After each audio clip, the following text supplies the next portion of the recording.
আসসালামু আলাইকুম দর্শক। আশা করছি আপনারা সবাই ভালো আছেন। আজকে আপনাদেরকে দেখানোর চেষ্টা করব আমরা ফুলকপি এবং রেড ক্যাবেজ কত টাকার বিক্রি করলাম। ফুলকপি এবং রেড ক্যাবেজ মিলে ২ টা মিলে হচ্ছে আমাদের ২,৫০০ এর মতো গাছ বা চারা রোপণ করা হয়। তো এর মধ্যে ধরেন ২-৩০০ গাছ নষ্ট হয়ে যায়। ধরেন ২২০০ মতো গাছ আমাদের ওইখানে থাকে। তো প্রথম অবস্থায় ফুলকপি আমরা যখন বিক্রি করি এই সময় আসলে বাজার একদম কম আছিল। আমরা ৮ টাকা ১০ টাকা কেজি বিক্রি করতে হইছে। শেষের দিকে ১৫ টাকা ১৬ টাকা কেজি ধরে সামান্য কিছু বিক্রি করা হয়। ফুলকপি আমাদের ছিল ১৪০০ গাছ। তো ১৪০০ গাছে ধরেন ২০-২২ হাজার টাকার মতো আসছিল। পার পিস ১২-১৩০০ গ্রামের মতো হয়েছিল।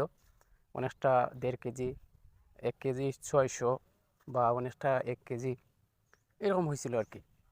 তো মোটামুটি সাইজে ভালো হওয়ায় আমরা প্রায় ২২,০০০ টাকার মতো বিক্রি করলাম। যদি সাইজে আরও ছোটো হইতো তাইলে হয়তো আমরা ২০-২২,০০০ টাকার মতো বিক্রি করতে পারতাম না। আর আপনারা অবশ্যই জানেন ২০২৩-এ হ্যাঁ? তো এই বছর শীতকালীন সবজি যারা উৎপাদন করছেন তারা অবশ্যই জানবেন যে কস্টিংটা হয় সবকিছু মিলিয়ে আর কি এভরিথিং যে কস্টিংটা হয় আসলে বাজার যদি এইরকম থাকে আমাদের কৃষক বা উদ্যোক্তা যারা আছেন তারা আসলে ওইভাবে লাভবান হইতে পারবেন না। পার পিস উৎপাদন খরচ প্রায় ১০ টাকার মতো পড়েই যায়।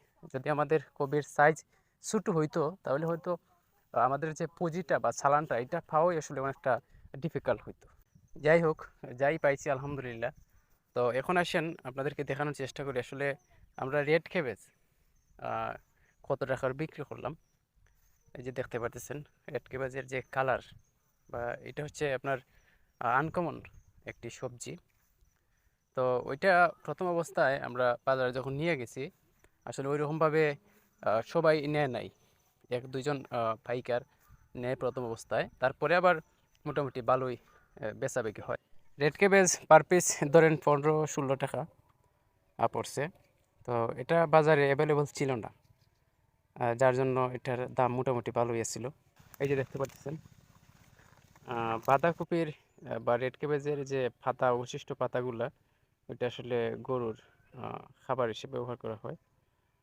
এটাও আসলে অনেক পুষ্টি গুণসম্পন্ন গবাদি পশুর জন্য। তো এবছর আসলে ওইভাবে খড় আমাদের ছিল না। আপনারা অবশ্যই জানেন গত বৎসর যে আমাদের সিলেটে বন্যা হয় যার কারণে গবাদি পশুর খাবার খড় ইত্যাদি নষ্ট হয়ে যায়। রেড ক্যাবেজ আমাদের ছিল ১,০০০, ১০০ বাদ দেন ধরেন ৯০০। তো ৯০০ যদি হয় ১৬ টাকা পার পিস হয় তাহলে হচ্ছে আপনার ধরেন ১৫,০০০ মতো।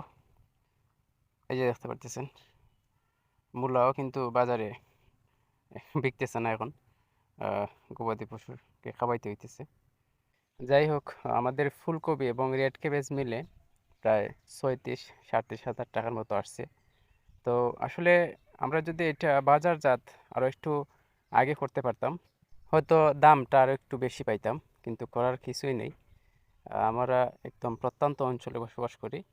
প্রায় ৬ মাস পানি থাকে আমাদের জমিগুলাতে। অনেকে জানতে চাইছিলেন ফুল বা বাঁধাকপি বিক্রি করার পর ওই জমিগুলাতে আপনি কি চাষ করবেন। তো এটাতে রমজানকে টার্গেট করে আমরা কিছু শসা উৎপাদন করার চেষ্টা করব। দেখতে পারতেছেন জৈব সার বা গোবর সার যেটাকে বলা হয় সেগুলা জমিতে ফালানো হইতেছে। ধন্যবাদ সবাইকে ভিডিওটি দেখার জন্য। আসসালামু আলাইকুম।